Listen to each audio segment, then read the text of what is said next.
दशम श्रेणी बोर्ड परीक्षा रे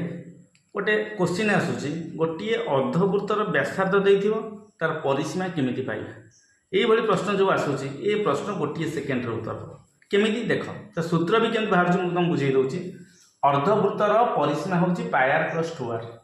तो एटु मु r कॉमन नै गली पाई प्लस 2 रहला तर r एटु कॉमन जो नेली पाई जगह 22 तो 7 प्लस 2 22 7 प्लस 2 को मिसेले 36/7 रहला 36/7 r बाहरी गला ताले अर्धवृत्तर परिसीमा समान 36/7 एई गुटा इंपोर्टेंट एई फार्मूलाटा मन रखिबो अर्धवृत्तर परिसीमा 36/7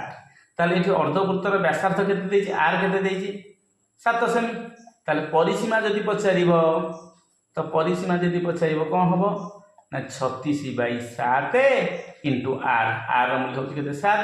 तर 7 7 कटिगला उत्तर हम 36 cm बेले बेले क्वेश्चन के चेंज कर दिए कौन दे देता है ना परिसीमा दे 36 सेमी दे परिसीमा हूँ अर्धवृत्तर अर्धवृत्तर अर्धवृत्तर परिसीमा दे दी के सेमी 36 cm